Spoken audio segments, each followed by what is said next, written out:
Hi from Security InfoWatch. I'm here live from the GSX 2025 show floor with Jeff Swan and Elizabeth Christenson. How's your show been so far, guys?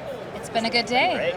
Thank you. It's excellent. So we're here to talk a little bit about Radionix. Now, the Radionix brand has a very storied history within the security industry. So I just have to ask, why now? Why now? Well, it actually started a couple of years ago when we knew that with Bosch, the product business for intrusion and access was going to be sold. And so we took a jump start early on to say, what do we want to be for a brand? And so we talked to our customers, talked to our partners, and actually, a lot of our customers, as we were talking about the sale, were like, you should bring Radionix back. You should bring it back. And so our customers and our associates were like, this could be a perfect time to do it. And so we ended up actually just investing a lot in research the last couple of years and market data, and just to see, is this the right time and the right name to bring back? Awesome. So clearly the name resonates based on the research that you've done. So what qualities of the brand jumped out to you enough to inform the relaunch of the brand entirely? Yeah, last summer we did a pretty extensive survey, especially in the U.S. market. Security professionals in the U.S. market, we talked to them, asked them their familiarity with Radionix. We also asked them a bit, what do they think about Radionix? And some patterns came out. They said things like innovation. They talked about exclusivity. They talked about partnership. And it was favorable. So that is what we did. We ended up going with Radionix a little bit further based on that research. We also learned a lot too. It wasn't just brand awareness that we got from the research. It's also, what do we want to be for Radionix as a company? What other things do they expect that could build this new culture and vision for what Radionix means today? So speaking on what it means today, Radionix is being rebranded with sort of a modern touch. It's now Radionix with an X. Yes. So with that modern touch sort of back of mind, how does it work together with legacy systems while also maintaining modern security needs? Right.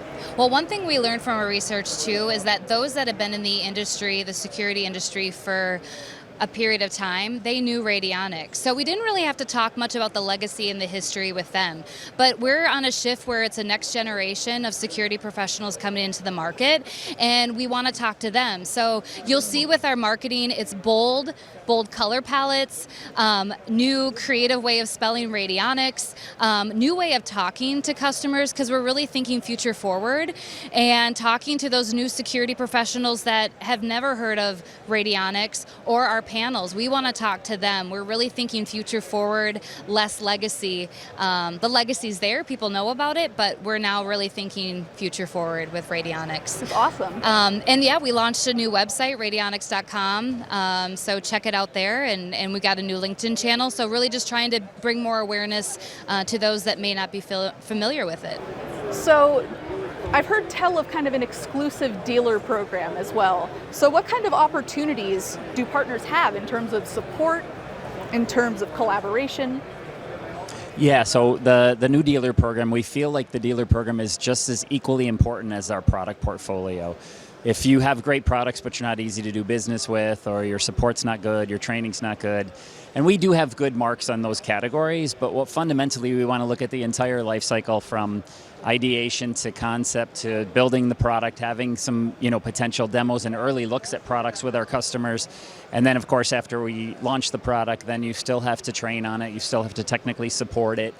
Customer service matters if there's trouble with an order, anything like that. So all those elements are what we want to say to our dealers.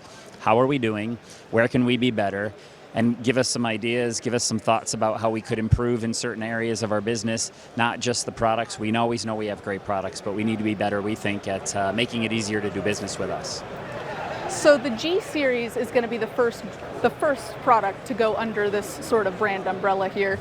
So how do you see Radionix fitting into the longer-term intrusion strategy there? Yeah, fundamentally, as Elizabeth referenced, we've got a Radionix website now, and we've got a Radionix LinkedIn page. And so basically we're becoming Radionix. So it is our strategy to just convert and be Radionix.